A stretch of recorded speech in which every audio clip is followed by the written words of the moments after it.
नमस्कार आप सभी को। आज इतिहास और भूगोल के महत्वपूर्ण प्रश्नों को हमने शामिल किया है, यानी कि दो सब्जेक्ट के महत्वपूर्ण प्रश्नों को ही शामिल किया गया है। तो पहला प्रश्न है, फिनलैंड और रूस के बीच कौन सी अंतर्राष्ट्रीय सीमा रेखा है? मैनरहीम सीमा रेखा, हिंडनबर्ग रेखा, मैकमोहन रेखा, मैगिनट रेखा। तो कौन सी रहेगी? किसके बीच में? फिनलैंड और रूस के बीच में अंतर्राष्ट्रीय सीमा ये रहेगी मैनरहीम रेखा। ठीक है।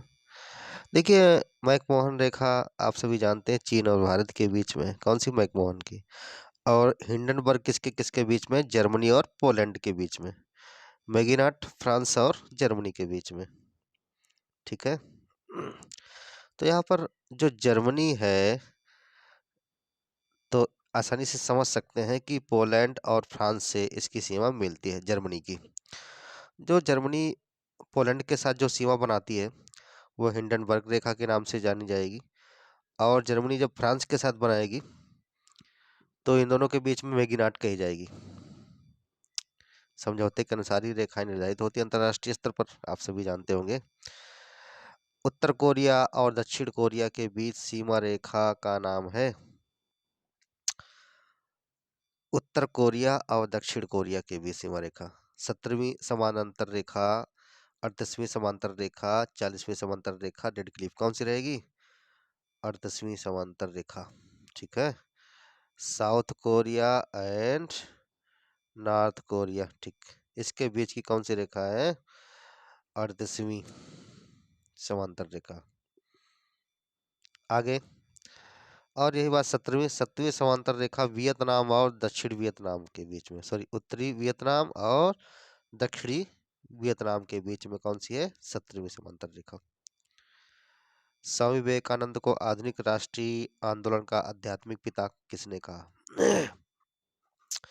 तो किसने स्वामी विवेकानंद को आधुनिक राष्ट्रीय आंदोलन का आध्यात्मिक पिता कहा? गांधी जी, बीजी तिलक, भगत सिंह, सुभाष चंद्र बोस। तो ये रहे सुभाष चंद्र बोस। चटगांव आर्म्स डकैती का नेता कौन था? यानी कि चटगांव आर्म्स डकैती जो की गई थी वो किसके नेतृत्व में रही? सूर्यसेन, जतिन दास, भगत सिंह, चापेकर बंधु। कौन रहे? ये सूर्यसेन रहे। चटगांव कहाँ है आप सभी जानते हैं, इसमें बांग्लादेश में है चटगांव। कांग्रेस अधिवेशन में सर्वप्रथम स्वराज शब्द का प्रयोग स्वशासन हेतु किस नेता के द्वारा किया गया? किसके? कांग्रेस अधिवेशन में सर्वप्रथम स्वराज शब्द का जो इस्तेमाल किया गया, किस लिए किया गया? स्वशासन हेतु किया गया। लेकिन किया किस नेता ने? खान अब्दुल गफ्फार खान ने, दादा भाई नौरोजी, सरदार पटेल, बाल गंगाधर तिलक। तो दादा भाई नौरोजी। नेक्स्ट है, बंदी जीवन नामक पुस्तक के लेखक कौन थे? कौन सी पुस्तक? बंदी जीवन नामक पुस्तक के लेखक कौन है? वीर सावरकर, रहीमतुल्ला, सचिंद्रनाथ सान्याल, रामप्रसाद बिस्मिल।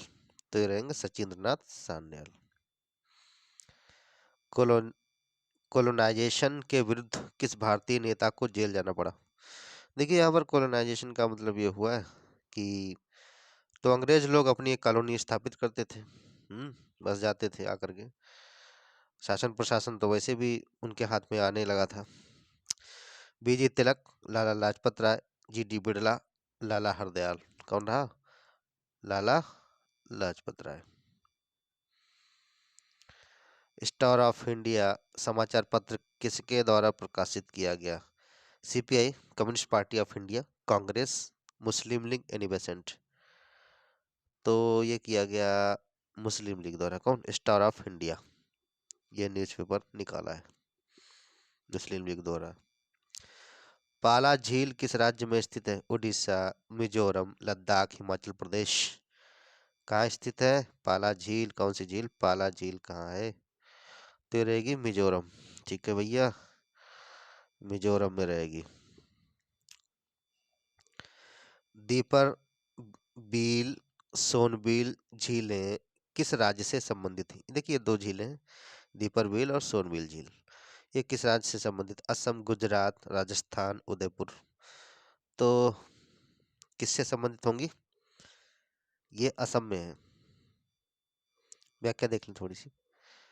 दीपर बिल ये गुवाहाटी में स्थित है, और सोनबिल कहाँ है? करीमगंज में है। ये असम में ही है। ठीक है, असम। नेक्स्ट, मुगल काल में न्यायालयों में किस भाषा का प्रयोग किया जाता था? भाई अपने यहाँ तो ज़्यादातर हाई कोर्ट और सुप्रीम कोर्ट में इंग्लिश यूज ही की जा रही है, हालांकि हिंदी का भी प्रयास किया जा रहा है। तो मुगल काल में न्यायालयों में किस भाषा का प्रयोग किया जाता था? पर्शियन, अरबी, फारसी, संस्कृत? तो पर्शियन भाषा का इस्तेमाल किया जाता था किस मुगल काल के समय जो न्यायालय थे। मुंबई में भारत के प्रथम भारतीय महिला विश्वविद्यालय की स्थापना में स्थापना किसने की? मुंबई में। और जो प्रथम भारतीय महिला विश्वविद्यालय की स्थापना की गई थी, और आप सभी फातिमा बेगम, काफी कुछ नाम आप सुने हैं। सावित्री फुले, सावित्रीबाई फुले, हरिश्चंद्र विद्यासागर, D.K. कार्वे।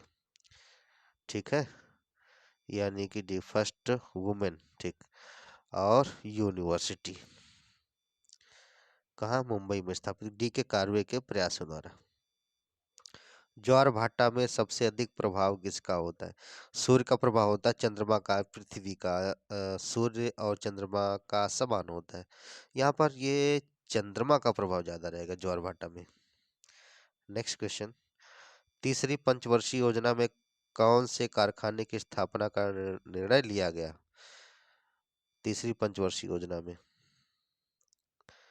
ये कारखाना स्थापित किए कि महत्वपूर्ण भूमिका निभाए हैं ये।